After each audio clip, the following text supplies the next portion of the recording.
जिसे अक्सर लोग इंटरचेंजेबल समझते हैं या मिक्स कर देते हैं कि कोई फर्क नहीं है, polycystic ovarian disease and polycystic syndrome को वो फर्क नहीं समझ। Very interesting and common question. हर लड़की के लिए जो पीरियड्स का ड्यूरेशन और एक पीरियड से दूसरे पीरियड का जो वक्फा है ये मुख्तलिफ होता है। जब बिल्कुल डिले इतनी हो जाती है कि वो फर्टिलिटी पर उसके फर्क पड़ता है, ये पॉलीसिस्टिक ओवेरियन सिंड्रोम है। सिस्ट के डिफरेंट साइजेस होते हैं, डिफरेंट टाइप्स होती हैं, सिंपल सिस्ट है, कॉम्प्लेक्स है, एंडोमेट्रियल है, हेमरेजिक है, तो उसके अकॉर्डिंगली उनका medicine as well as surgically treatment हो सकता है। रूल आउट करना बहुत जरूरी है कि कहीं ये किसी हार्मोनल इम्बैलेंस या फाइब्राइड्स की वजह।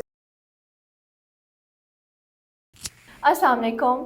आज हमारे साथ मौजूद हैं गायनेकोलॉजिस्ट डॉक्टर समीना तौफीक। कैसी हैं आप? अल्हम्दुलिल्लाह जी, वालेकुम अस्सलाम। सबसे पहले आप अपना इंट्रोडक्शन करवा दें और आपसे हम कंसल्टेशंस कैसे बुक कर सकते हैं वो भी गाइड करते हैं। जी, मरहम के प्लेटफॉर्म से पहले भी आप लोग मेरी वीडियो और लाइव सेक्शन देखते रहते हैं। मेरा नाम है डॉक्टर समीना तौफीक।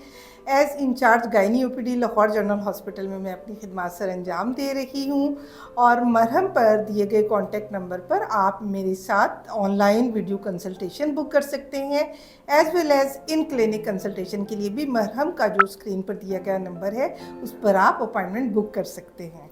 परफेक्ट। अच्छा, आज हम आपसे वो क्वेश्चंस करेंगे जो लोगों ने गायनी या वुमेन हेल्थ से रिलेटेड हमसे इंस्टाग्राम के थ्रू और डिफरेंट डीएम्स में पूछे थे।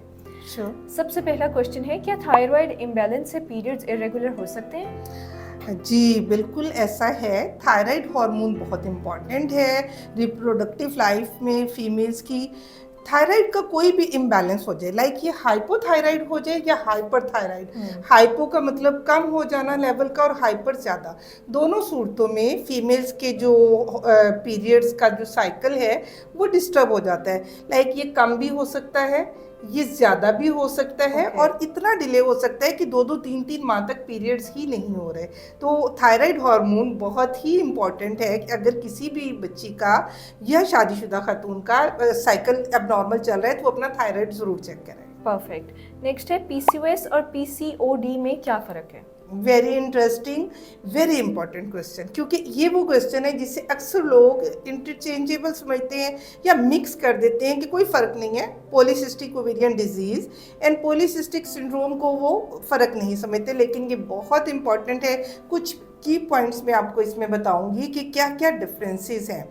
पॉलीसिस्टिक ओवेरियन डिजीज़ ये एंडोक्राइन एक डिसऑर्डर है जिसमें हार्मोनल इम्बैलेंस आ जाता है और ओवुलेशन नहीं हो रही होती या बिल्कुल डिले इतनी हो जाती है कि वो फर्टिलिटी पर उसके फ़र्क पड़ता है। ये पॉलीसिस्टिक ओवेरियन सिंड्रोम है, पीसीओएस जिसे कहते हैं, और ये रेयरली होता है, ये बहुत कॉमन नहीं है। और इसके साथ साथ अगर हम बात करें पॉलीसिस्टिक ओवेरियन डिजीज़ की तो इसमें मेटाबॉलिक डिसऑर्डर है, हार्मोनल इम्बैलेंस है, लेकिन ओवरीज क्या करती हैं कि जो एक मैच्योर साइज़ का फर्टिलिटी के लिए हमें चाहिए होता है फॉलिकल वो नहीं बनता। छोटे छोटे बहुत ज़्यादा फॉलिकल बन जाते हैं, लाइक तादाद ज़्यादा होती है, साइज़ अच्छा नहीं होता।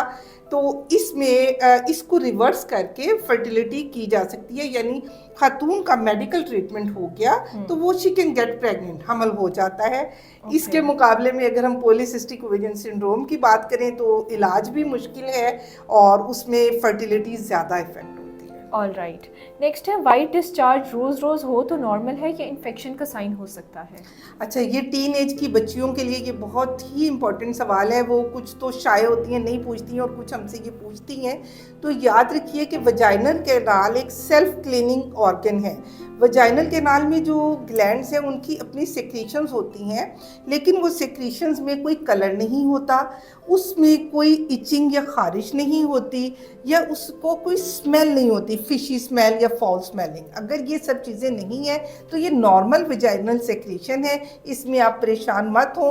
ये हार्मोन्स के साथ साथ जो मेंस्ट्रुअल साइकिल के डिफरेंट डेज में डिफरेंट सेक्रीशन हो सकती है, लेकिन यही वजाइनल सेक्रीशन अगर ग्रीनिश हो जाए, येलोइश हो जाए या रस्टी हो जाए या इसकी वजह से इचिंग शुरू हो जाए, खारिश बच्चियों को हो, लोअर एब्डोमिनल पेन हो और इसमें फिशी स्मेली आ जाए या फॉल स्मेलिंग हो, तो फिर ये एक इन्फेक्शन है और इसका ट्रीटमेंट ज़रूरी है। परफेक्ट। नेक्स्ट है, हर लड़की के लिए पीरियड्स का साइकिल ड्यूरेशन सेम होता है या डिफरेंट होता है? Again very interesting and common question. हर लड़की के लिए जो पीरियड्स का ड्यूरेशन